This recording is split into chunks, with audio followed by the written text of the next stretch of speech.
Welcome to No One Told Us, the podcast that tells the truth about parenting and talks about all the stuff you wish you knew before having kids. I'm your host, Rachael Shepard-Ohta, and today I'm so excited to be speaking with New York Times bestselling authors, Vanessa and Xander Marin. She is a sex therapist with 20 years of experience, and he is a regular dude, and together they wrote Sex Talks, the 5 conversations that will transform your love life. Vanessa and Xander are shockingly open, slightly nerdy, and seriously funny, and they're the couple that you're going to be calling your new besties in no time. They share the ups and downs in their own relationship while giving you step-by-step techniques for improving yours.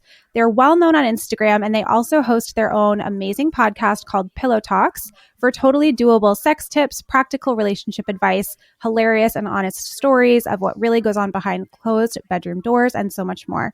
It's the sex ed that you wish you'd had, and they also have an online platform with lots of different courses and guides relating to all things relationships, sex, and more. So guys, thanks so much for being on the pod. We've talked before on like Instagram and doing other things, but this is going to be really fun because we get to talk in a more long form way, and you're pro podcasters, which is always nice to keep my job easy. So thank you so much for joining today. Yeah, we're happy to be here. It's always really fun when an IG friend can become a real friend. So we're glad to get to chat. Yes. And so since the last time we talked, I think the last time we did an Instagram Live was when you guys were launching the book, and it's turned into such a wild success. So congratulations. I'm so thrilled for you. It is so well deserved. I would love to first start with talking a little bit about the book and how you kind of got the idea for these 5 conversations and how you kind of navigated writing that and writing it together, especially. That's the part that I think is fascinating. So, yeah, the idea of talking about sex is nothing new. You know, when you are up late at night and you're secretly Googling all your sex questions in incognito mode, you'll see it at the end of every article, like, well, just talk to your partner about this. And we've seen that a million times ourselves and thought, like, what unhelpful advice? Like, how do I say this to my partner? What do I say? When do I say it? What do I do if they respond in this way? And so we decided that we wanted to take this very generic advice that everybody's heard a million times and turn it into something really practical. And it was also inspired by our own challenges too. Like, we start the book, you know, the first page is talking about us going to couples therapy early in our relationship and feeling like we had that same journey that so many couples have gone through, where it started off hot and heavy, things seemed so good, the chemistry was just undeniable. And then you get into the relationship a year or two, and all of a sudden you're not having sex very much, and you're kind of doing the same thing over and over again. And so when we struggled with that, like, we didn't have those tools ourselves either. We didn't know how to talk about it. And even me, like, being in the sex therapy field, training to become a psychotherapist, I didn't have the tools for how to talk about it with my own partner. So it was just so many different pieces came together for us and made us realize we need to write this book. We need to guide people through having conversations about sex, because how can we have an incredible sex life if we can't even talk about it? If we can't even like say these words out loud to our partner? So that's kind of the backstory behind the book. I'll let you talk about what it was like writing it together. Well, when Vanessa was initially going through the process of figuring out what was going to go in the book proposal, before I even got involved, I think originally you had like 16 or 17 different conversations. Oh yeah, I had a lot. that you thought everybody needed to have. And, you know, once we actually signed with the publishing house and got an editor, the editor was like, hold on a second, like, nobody wants to do 16 of anything. Like, how can we cut this down, and how can we streamline this into, you know, something that is going to feel really doable? And so we did manage to sneak many or most of those 16 conversations into these 5 larger categories. But as we were going through that process of refining and talking about it, Vanessa had this idea of, you know, like, what if Xander came in and kind of did a short section in each chapter where kind of like I get to give my take, because, you know, I've experienced most of these things myself. What is my perspective as a husband, as a man, as a someone that hasn't trained for their entire career to do this. And so it was a really fun opportunity for me to get to just talk about, here are the things that I've observed in my own relationship. Here are things I've observed amongst my friends. Here's how I've experienced it.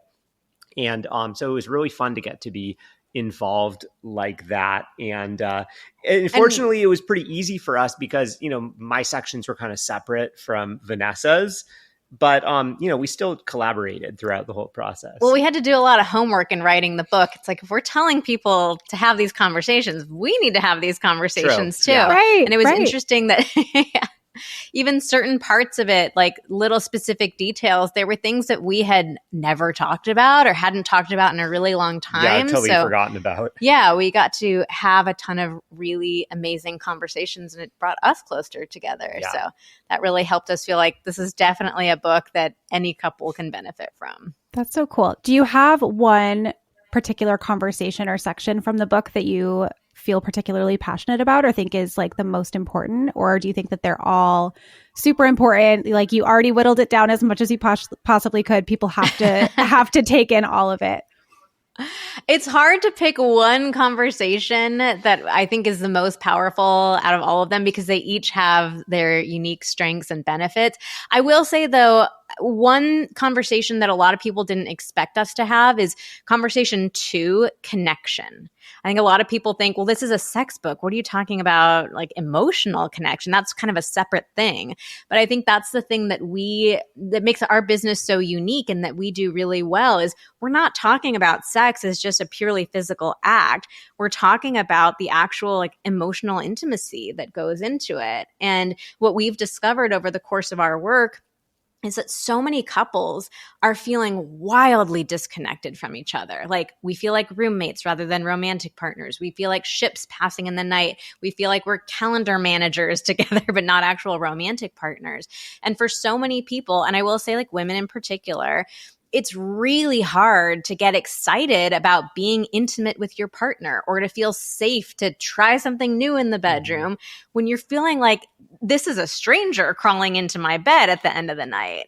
So being able to break down this conversation and also give people like, I know that the idea of emotional intimacy or emotional connection, it feels like this huge topic. Like, how do we even start to rebuild if we're feeling so disconnected? But I loved that we were able to break it down into very practical steps to give people like, we know you're tired. We know you're busy, but here are the little things to do that are going to give you the biggest bang for your buck and actually get you feeling closer to each other again. And I'd throw in a quick little plug for conversation 4, pleasure.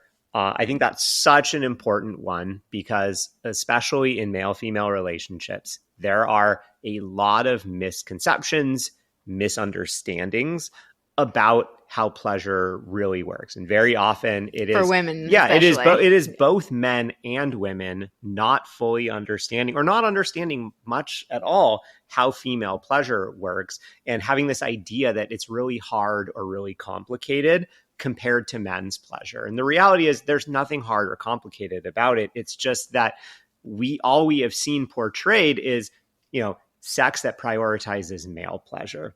Mm-hmm. And there are some very simple and straightforward things to do once you know how the female anatomy really works that's going to make sex feel just as pleasurable for both partners. Because at the end of the day, if you are not enjoying something, why would you be craving it? It's kind of similar to the connection thing. Like if you don't feel, safe and secure in your attachment, why are you going to want to have sex?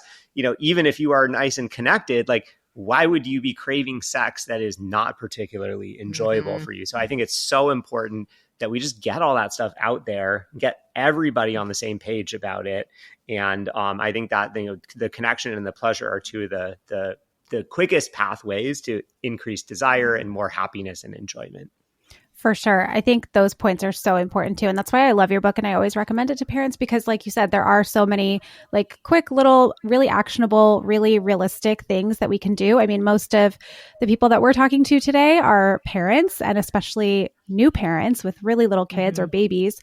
And Vanessa, you were talking about how hard it can be to have that roommate phase and that, ships passing in the night. And that just hits the nail on the head. When you become a parent, especially for the first time, or you have really young kids with high needs, especially high needs of, the mom in many cases, physically too, it can be really hard to kind of keep that connection with your partner because you do turn into roommates. Do you think that there's a piece where parents should be worried about a roommate phase, or is it something totally normal that they just need to get through? Do they need to work to get out of it? What do you think about the roommate phase?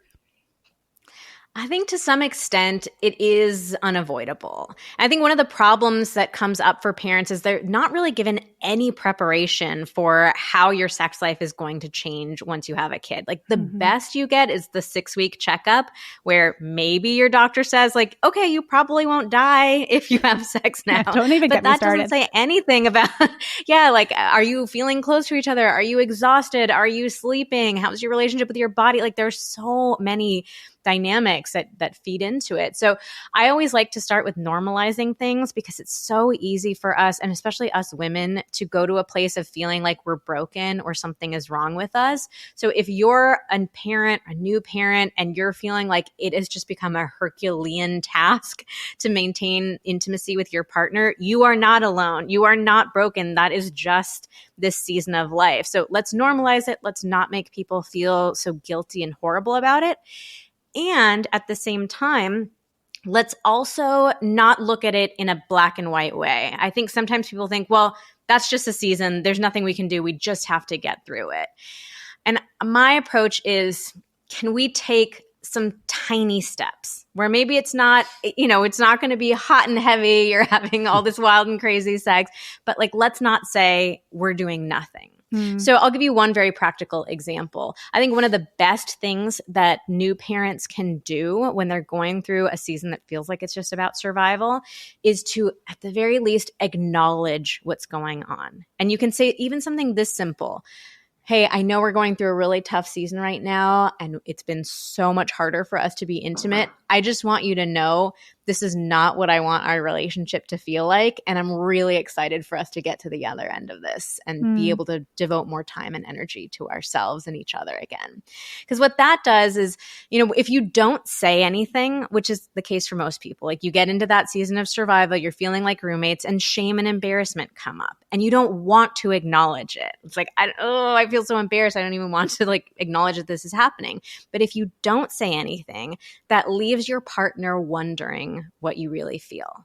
So they might start thinking like, gosh, yeah, it has been a while. Has my partner noticed that it's been a while? Do they care? Are they still attracted to me? Do they still love me? Are they waiting for me to initiate? It turns into this horrible guessing game in your partner's mind. So even just saying something that simple can go a long way towards helping your partner recognize what it is that you want out of intimacy between the two of you. Yeah, that's a really helpful kind of first step, I think, is acknowledging it, even having a laugh about it, and just kind of lightening the mood a little bit, because I think when you tiptoe around it, it can make it so much more awkward. And then what can you do if you are not on the same page? Like if one partner feels really ready to get back into your intimate life and the other partner is maybe not. And in my scenario that I'm thinking about, it's the woman in a hetero relationship or the mom who's just touched out, completely disinterested in sex, could not want it any less. And the male partner who maybe is really ready for that part of their relationship to come back. How do they meet in the middle? And this is another area where I think the lack of preparation really comes back to bite us in the end. Like a lot of men just don't realize how all-consuming pregnancy and childbirth and becoming a new parent can be for women. And for a lot of men, even ones who are very sensitive and, want to be good teammates, there's still this disconnection of well, okay, but it's been a couple months. Why are things not going back to normal? So I think one rough time frame that can be very helpful for new dads to keep in mind is that most women say it takes them about 2 years to start feeling more like themselves again. So even just that, let's shift it from this 6-week timeline to maybe it might be 2 years until your partner's really feeling connected to herself again. That can shift things. And I'll also say, as women, it's important for us to honor, our body and our needs and what are and are not open to. And at the same time, I think it's also really important not to mock your partner's desire or downplay it or ignore it. So a lot of times, we'll hear couples will tell us things like a man will say, oh, I tried to initiate with my wife and she just laughed at me and said, like, how could you possibly want to be intimate with me right now? Like, I've got throw up on me and there's poop everywhere. And like, how could you want sex in a time like this? Yeah. And that just leaves men feeling so ashamed and embarrassed on top of feeling rejected. So we need to be really careful about recognizing, like, it's okay for your partner to miss you, to love you, to want to connect with you. I think there's also an element of it that, there's more to it than just like feeling ready. And I think it's easy to fall into that trap, especially as a guy, because it's like, okay, she had the baby, some time has gone by, I'm feeling ready again. Like, you just feeling that feeling of like, okay, I'm good to go. Like, I want this part of my life back. And I think that having had that experience, it can be easy to be like, okay, well, I feel ready. All I need now is my partner to feel ready. And like, me feeling ready is a me thing. Her feeling ready is a her thing, so that it can create this dynamic of like, okay, well, we're just waiting around for her to feel ready, rather than being like, what can I do to support you feeling more ready? What can I do to help move the needle? Because, Rachel, you mentioned like feeling touched out or being overloaded. Like, what are things that I can do to help decrease some of these things? Like, how can I support giving you a little bit of alone time after being touched by the kids all day so that you have some time to cool off from that? How can I support you in taking on some of that mental load so you don't feel so overwhelmed? I think that the people that really get into trouble are the ones that are just like, okay, well, I'm waiting for you. And then it makes it feel like, oh, well, this is a you problem. You got to solve this problem. And it's not, it's a joint problem that we can address together. Yeah. And I'll say like one more super practical thing too is one of our mottos is everything counts as sex. So in male-female couples, we tend to get way too focused on intercourse. We like really prioritize that. And we hear this a lot from parents. They feel like, well, we have to like start having intercourse again. And a lot of women will tell us intercourse feels terrifying. I don't know. Am I going to be in pain? Is my body, going to feel like things just feel different? Am I going to like what I used to like? Am I going to feel self-conscious in certain sex positions? So that's where I think this attitude of everything counts as sex can be so freeing. So we don't have to say it, it's just intercourse is the gold standard. It could be making out like little teenagers again for a few minutes. That counts as sex. Watching your partner while they masturbate, that can count as sex. Oral sex, using your hands, using toys on each other, like it can all count. So when you have more options on the table, the pressure feels lower and your openness to being intimate again is going to feel a lot higher. I love that. We're going to take a quick break and we'll be right back. So you guys mentioned something that I think is so important, and it reminded me of this kind of like joke or trope or whatever, that foreplay is not in the bedroom. Foreplay can be loading the dishwasher for your partner. Foreplay can be taking the kids on a walk so that your wife can take a shower by herself without being, harassed. What are some other things that partners can do for each other to maybe act as foreplay? Like you said, everything counts as sex. So what are some things that we can do to kind of get us in the mood, get us thinking about maybe having sex before, we even get to that point? Another one of our mottos is foreplay is all day. Yes, love it. It really is. Like, it's not just for most of us, foreplay is like 30 seconds of rushed groping before we're moving on to intercourse. But that's such a narrow and unhelpful way of approaching foreplay. Like, foreplay truly is the way that you interact with each other all throughout the day. I think every little interaction is either going to bring you closer to each other or repel you further away from each other. So really trying to think about, like, if I want to be intimate with my partner at the end of the night, how do I need to treat them throughout the day in order for it to feel like we're going to be able to get there? So I think it's such a personal thing that I think it's a great conversation for partners to have. So I love asking this question, like, if I want to be intimate with you tonight, what are some things that I can do during the day that will help you feel excited about that? So for some people, it might be like, helping out with the chores. For some people, it might be childcare, like taking over, some certain amount of time. It might be giving me some alone time. It might be the two of us having some quality time. So it's not just like, we're disconnected all day and now we're trying to have intercourse right away. So ask your partner, ask them to come up with like 3 or 4 specific things that would be really beneficial for them. I love that. How does this like actually work? So from a therapist, with a therapist lens, how does it actually work, that kind of lead up and that emotional connection leads to, later wanting to have sex or feeling that intimacy and that emotional fulfillment? So for a lot of people, it just feels like, there's so much disconnection that the idea of being intimate with somebody, it feels kind of scary, honestly. Like it just feels like this enormous leap. And even though this is the person that you love, you've spent so much time together, you trust them, you've probably had good experiences with intimacy in the past. Like when you're feeling that level of disconnection from them, it feels like this enormous leap to go into physical intimacy. So for a lot of people, like creating that connection, it brings the sense of safety back. And it also brings desire into it as well. Like when I feel connected, it's making me remember like, oh, here are the things that I love about you. Here's what's so good about the two of us. And, all these great memories that we've had, the funny inside jokes that we create. It just creates that desire for even more closeness. But for a lot of people, going from 0 to 60 feels really hard. Yeah.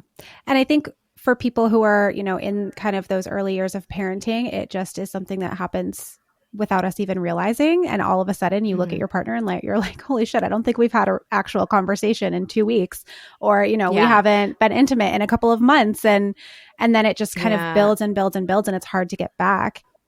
I think as women too, we want to feel wanted for who we are.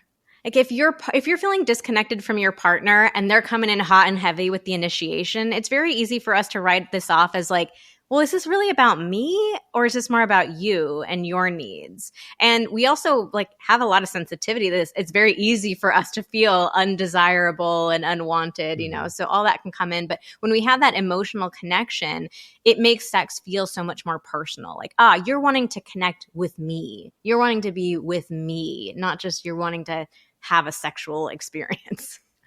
For sure. We're going to take one more quick break. And when we come back, I would really love to hear about what we should do when we're feeling disconnected and we don't know how to fix it.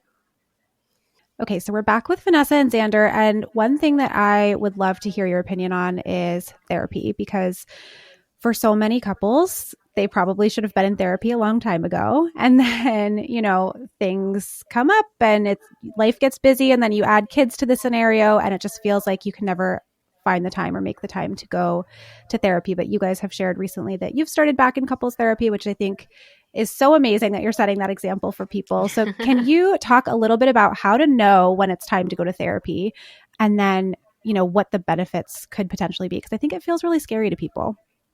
Yeah, it absolutely does. So if you're interested in more of our story, we have a Pillow Talks podcast episode that we released recently called We're in Therapy. And I actually share I'm a therapist. I believe very deeply in therapy, and yet I was resistant to the idea of us going back to therapy this particular time. So it's just like a really intimate backstory into what came up for us. But I think especially if you're somebody who has felt resistant yourself, or you have a partner who's been resistant, definitely listen to it, because I think it can be really helpful. So when do we know when it's time to go to therapy? I'll say, first of all, I think therapy should be required for all parents. 100%. It's such a monumental change in your life. And the idea that you should be able to make this enormous change without any sort of resources or support or a container to talk about your feelings is wild. Yeah, at the very least, it can't hurt. And you would just have someone to be able to vent to about, things that, you don't probably want to vent to your partner about. Like, life is changing, and it's probably changing in ways that you weren't anticipating or you weren't prepared for. And of course, you're going to have some feelings about that. Yeah. And then the other thing is, if you're thinking I wonder if we should go to therapy. You should go to therapy. No. On the other side of it, as a therapist, I had a lot of clients who would come to me and saying, we've already thrown out the divorce word. Somebody's already seen an attorney. There's already papers drawn up, but we're doing this last ditch effort with therapy. And I'll be honest, like those cases were very rarely successful because it was just, somebody was already 1 foot in, 1 foot out, or honestly 2 feet out. So it's really difficult, even for the most talented of therapists, to save a relationship if you're not, fully committed to it or invested in it.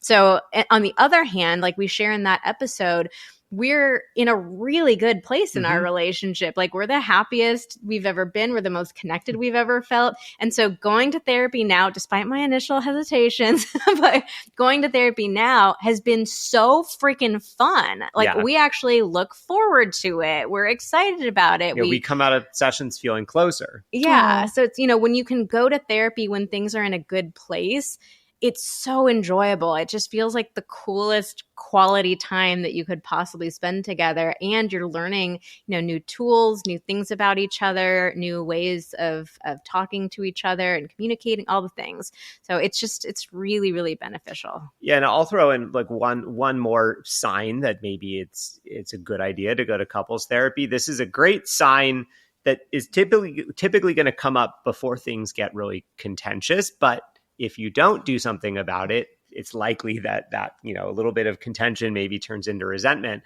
And so that is like, if you are finding yourself going in circles on certain conversations and continuing to come back to them, and it feeling like either like we can't resolve it in the moment, so we keep coming back to it, or it feeling like we're maybe coming to a bit of a resolution and then like there's a misunderstanding, you come back to it again, and it's like, wait, no, I guess we didn't resolve it.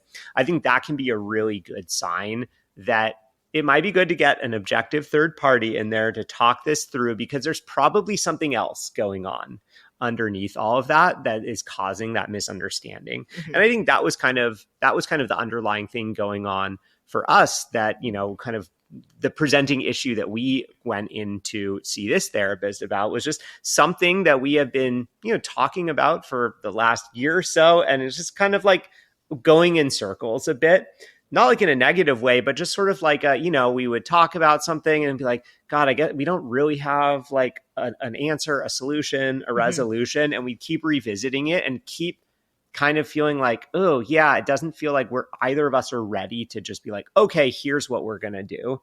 And so it's like, okay, why don't we talk to somebody else about this? Yeah, that makes a lot of sense. I think a lot of us probably have those fights or conversations in our relationship that just keep coming up over and over and over again, and we just don't know how to communicate our way through them. I know that, a lot of, I'll just go out on a limb and say a lot of male partners might be resistant to therapy. So do you feel like therapy might be a good way for partners to kind of reconnect so that they can then go on to have that intimacy that maybe they're craving? And how do you even go about finding a therapist that is going to work for both of you? Yeah, so we definitely give plenty of tips about feeling resistant to it in that episode. So I think that's a helpful thing for people to listen to. But I think one other thing that can be very helpful is before you start bringing up the idea of therapy, try to see if you can do some small things for your partner to build up a little bit of goodwill between the two of you. So going back to this idea of connection, what do we do when we're feeling really disconnected? I wanted to give you a couple of very practical things that people can do.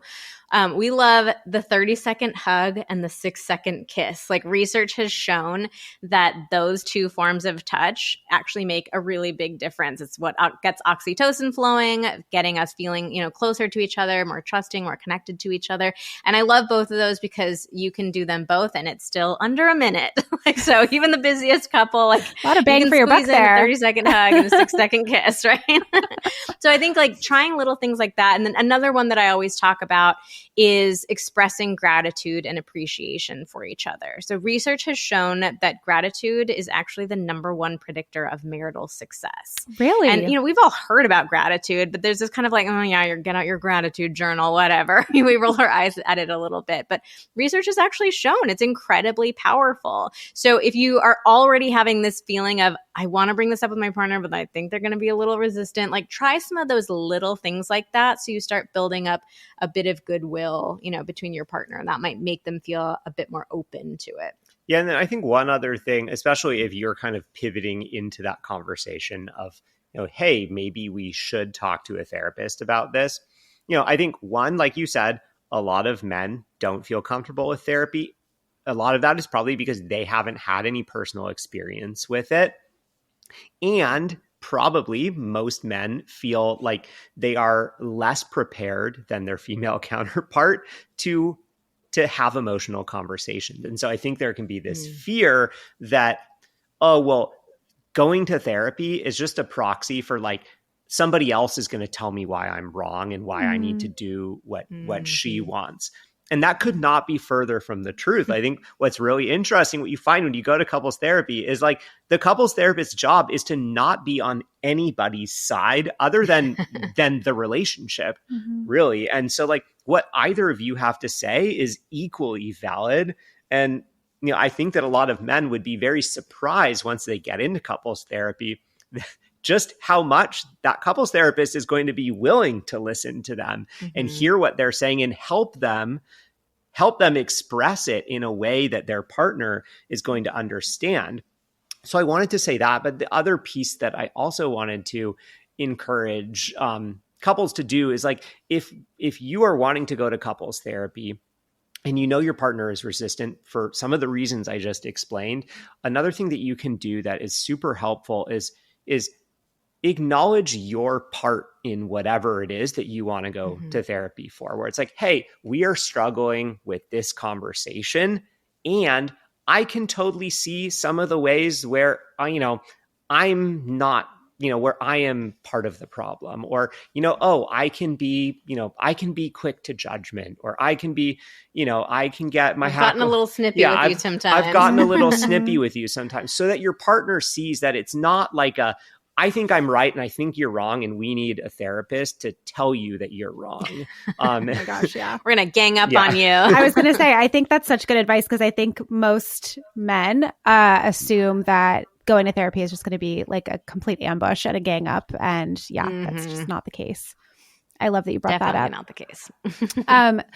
Therapy, though, can be kind of cost prohibitive and can, take a lot of time. And so what are some things that couples can do if they are not really in a place where they can go to, a weekly therapy session? I know you guys have lots of resources on your page and on your podcast. Where would you kind of recommend people start?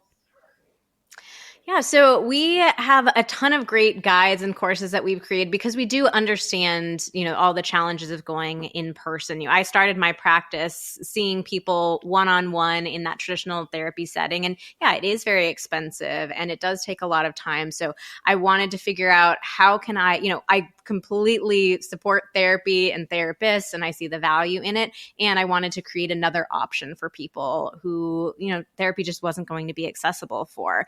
So we've created tons of amazing guides and courses that teach all of our sex therapy, techniques, and a lot of stuff about emotional connection, all of that. So everything that we have is at vmtherapy.com, and you'll find little descriptions of everything. There's a little drop down where you can pick like what is it that you're most interested in, and we'll give you our course recommendations. Perfect. And your podcast is called Pillow Talks, and the episode that you mentioned about therapy, I will definitely link in the show notes as well.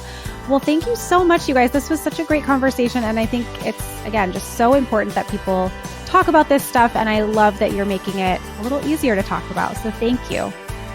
Thanks so much for having us. Thank you.